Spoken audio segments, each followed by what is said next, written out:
सर्व मंगल मांगल्ये शिवे सर्वार्थ साधिके शरण्ये त्र्यंबके गौरी नारायणी नमोस्तुते. भक्तांनो, मार्गशीर्ष महिना सुरू झालेला आहे. सर्व महिन्यातील श्रेष्ठ महिना तसेच माता लक्ष्मीचा आवडता असा मार्गशीर्ष महिना सुरू झाला आहे. लक्ष्मीची कृपा प्राप्त करण्यासाठी भाविक भक्त मार्गशीर्ष महिन्यामध्ये गुरुवारी लक्ष्मी व्रत करतात. परंतु या मार्गशीर्ष गुरुवारची मूळ कथा काय आहे ते आज आपण या व्हिडिओतून पाहणार आहोत. श्री महालक्ष्मी देवीचे आशीर्वाद आणि सुख समृद्धी प्राप्त करण्यासाठी बहुतांश स्त्रिया मार्गशीर्ष महिन्यातील गुरुवारी उपवास करून श्री महालक्ष्मीची मनोभावे आणि विधीपूर्वक पूजा करतात. श्री महालक्ष्मी ही संपत्ती आणि ऐश्वर्याची देवता आहे. तिचे व्रत केल्याने ती प्रसन्न होते आणि भरभरून आशीर्वाद देते. तर या अशा पवित्र लक्ष्मी व्रताची मूळ कथा आज आपण पाहणार आहोत. ऐका तर. द्वापार युगातील ही गोष्ट आहे. त्या काळी सौराष्ट्र देशामध्ये भद्रश्रवा नावाचा राजा राज्य करीत होता. तो मोठा विद्वान आणि वेदांत जाणणारा होता. त्याच्या राणीचे नाव सूरतचंद्रिका असे होते. त्यांना 7 पुत्र व श्यामबाला नावाची एक कन्या होती. राजकन्या एके दिवशी आपल्या मैत्रिणींसह नगराबाहेरील उद्यानात विहार करीत असताना राजवाड्यामध्ये एक चमत्कारिक गोष्ट घडून आली. त्या दिवशी लक्ष्मीच्या मनात आले की आपण राजवाड्यात जाऊन सूरतचंद्रिका राणीस प्रजेच्या कल्याणासाठी लक्ष्मी व्रताची आठवण करून द्यावी. त्यामुळे माझे वास्तव्य राजवाड्यात राहून राजाकडून प्रजेचे कल्याण होईल. अन्यथा मी जर सामान्य माणसाकडे वास केले तर फक्त एकट्याच माणसाचा फायदा होईल. म्हणून जनकल्याणार्थ राजवाड्यात राहणे बरे असा विचार करून लक्ष्मीने एका वृद्ध स्त्रीचे रूप धारण केले व काठी टेकीत ती राजवाड्याच्या मुख्य प्रवेशद्वारापाशी आली. तेव्हा तेथील द्वारपालाने लक्ष्मीला विचारले, आपणास कोणास भेटावयाचे आहे? तेव्हा लक्ष्मीने सांगितले की मला सूरतचंद्रिका राणीसाहेबांना भेटावयाचे आहे. द्वारपालाने लगेच राणीच्या एका दासीला बोलावून लक्ष्मीची भेट घालून दिली. दासीने अधिक चौकशी करण्याकरिता लक्ष्मी रूपातील वृद्ध स्त्रीला प्रश्न विचारले. आपण कोण? आपले नाव काय? आपण कोठून आलात? आपले राणीसाहेबांकडे काय काम आहे? लक्ष्मीने दासीला सांगितले की मी द्वारकेत राहणाऱ्या भुवनेश नावाच्या विद्वान ब्राह्मणाची पत्नी असून माझे नाव कमला आहे. मी येथे येण्याचे कारण तुला थोडक्यात सांगते, ऐक. तुमची सूरतचंद्रिका राणी मागच्या जन्मी एका वैश्याची पत्नी होती. तो वैश्य दरिद्री होता, त्यामुळे नवरा बायकोंचे वारंवार तंटे होत असत. एके दिवशी भांडण करून ती घराबाहेर पडली व रडत रडत भटकू लागली. ते पाहून मला तिची दया आली. मी तिची विचारपूस करून तिच्या दुःखाचे कारण ऐकले व तिचे दारिद्र्य दुःख दूर होण्यासाठी तिला लक्ष्मी व्रत करण्याचा उपदेश केला. लक्ष्मी व्रत कसे करावे याची तिला माहिती सांगितली. त्याप्रमाणे तिने लक्ष्मी व्रत केले. व्रताच्या प्रभावाने ती श्रीमंत व सुखी झाली. लक्ष्मी तिच्या घरी नांदू लागल्यामुळे त्या पतीपत्नींचा संसार सुखाचा झाला व पुढे पुष्कळ वर्ष त्यांनी ऐश्वर्य भोगले. पुढे त्यांना यथाकाल मृत्यू आला. लक्ष्मी व्रताच्या प्रभावाने त्यांना लक्ष्मी प्रसन्न झाल्यामुळे पुढील जन्म त्यांना राजकुळात मिळाला. मागील जन्मी केलेल्या लक्ष्मी व्रताच्या प्रभावामुळे सूरतचंद्रिका राजघराण्यात सर्व ऐश्वर्य भोगत आहे. परंतु तिला लक्ष्मी व्रताचा आता विसर पडला आहे. म्हणून सूरतचंद्रिकेस लक्ष्मी व्रताची आठवण करून देण्यासाठी मी येथे आली आहे. हे सर्व दासीने ऐकल्यावर तिला मोठे कौतुक वाटले.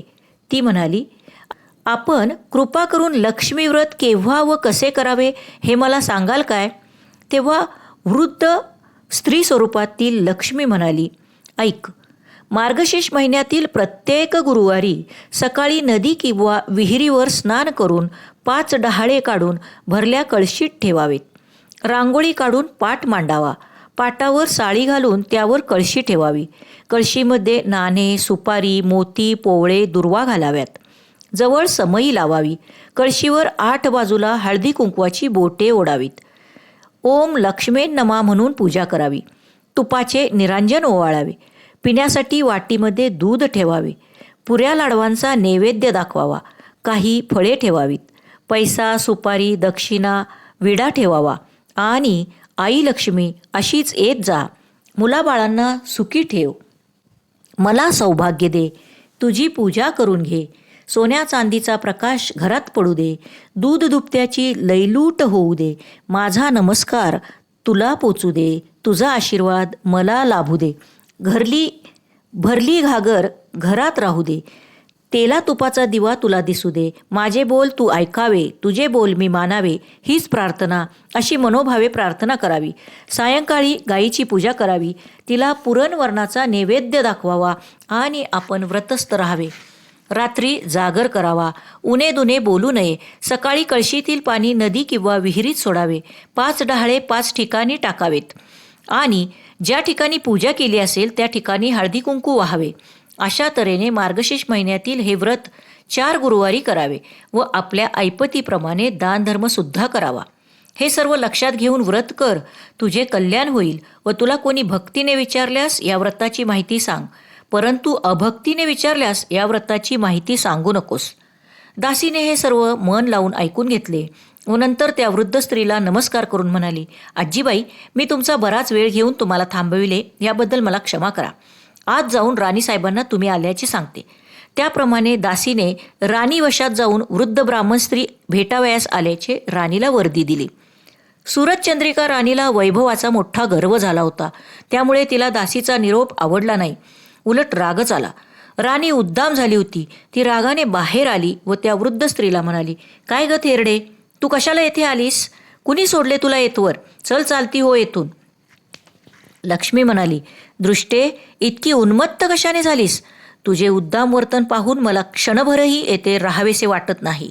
आजचा दिवस लक्ष्मीचा असता तू माझी अवहेलना केलीस, त्याचे फळ तुला लवकरच मिळेल. असे म्हणून लक्ष्मी तेथून चालूही लागली. लक्ष्मी राजवाड्यातून बाहेर पडत असतानाच वाटेत श्यामबालेच्या दृष्टीस पडली. तेव्हा श्यामबालेने तिची आस्थेने विचारपूस केली.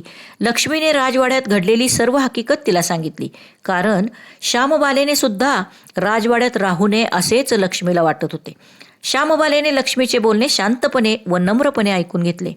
त्याच दिवशी तिने लक्ष्मी व्रतास आरंभ केला. मार्गशीर्ष महिन्यातील तो पहिलाच गुरुवार होता. लक्ष्मीच्या प्रसादाने श्यामबालेचा विवाह सिद्धेश्वर नामक राजाच्या मालाधर नामक राजपुत्राशी झाला व श्यामबाला पतिगृही राजवैभवात नांदू लागली. इकडे लक्ष्मीचा कोप होऊन भद्रस्रवा राजाचे राज्य लयास गेले. सर्व संपत्ती जाऊन राजा राज्यभ्रष्ट झाला. त्याचे सर्व वैभव जाऊन त्यास दरिद्री अवस्था प्राप्त झाली. राणीच्या आडमुठ्या वागण्यामुळे राजकुमारही घर सोडून निघून गेले.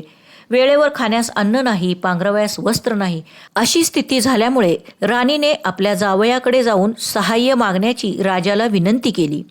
राजा त्याप्रमाणे फिरत फिरत जावयाच्या राजधानीत आला व नदीकाठी विश्रांती घेत असता त्याला श्यामबालेच्या दासीने पाहिले. राजवाड्यात जाऊन श्यामबालेच्या कानावर दासीने ही गोष्ट घातली. ते ऐकून श्यामबालेने आपल्या वडिलांना वस्त्रे, भूषण व घोडा पाठवून मोठ्या आदराने बोलवून घेतले. त्यांचा आदर सत्कार करून घरचे वर्तमान विचारले. सर्व ऐकून श्यामबालेस वाईट वाटले. श्यामबालेने पित्याचा 4 दिवस पाहुणचार करून द्रव्य देऊन निरोप दिला.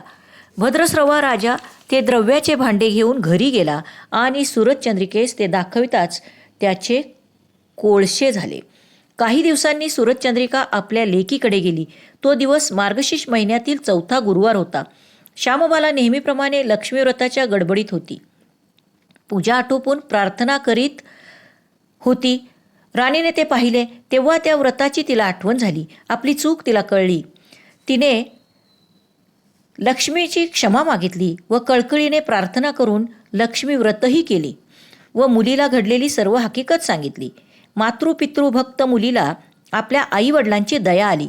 तिने आपल्या नवऱ्याला सांगून आपल्या बापाचे राज्य परत मिळवून दिले व आईला राजवाड्यात पोहोचविले. मग तिचे भाऊही घरी परत आले. राणीने अत्यंत भक्तीने लक्ष्मी व्रताला सुरुवात केली. लक्ष्मी तिच्यावर पुन्हा प्रसन्न झाली. पूर्वीप्रमाणेच राज्यकारभार सुरू झाला. ही कथा ऐकणाऱ्यांना, वाचणाऱ्यांना आणि व्रत करणाऱ्यांना सुख, समाधान आणि वैभव मिळेल. परंतु वैभव मिळाल्यावर उतू नये, मातू नये. गर्वाने कुणालाही तुच्छ लेखू नये, दानधर्म करण्यास विसरू नये, म्हणजे राजाराणी जशी सुखी झाली तसेच तुम्ही आम्ही सुखी होऊ. ओम श्री लक्ष्मी नमः. भक्तांनो, मार्गशीर्ष महिन्यातील प्रत्येक गुरुवारी हे महालक्ष्मी व्रत श्रद्धेने व भक्तिभावाने करावे, म्हणजेच श्री लक्ष्मी प्रसन्न होऊन आपल्यावर कृपा करेल. परंतु आपण कृपा झाल्यानंतर उतुमातू मात्र अजिबात नये.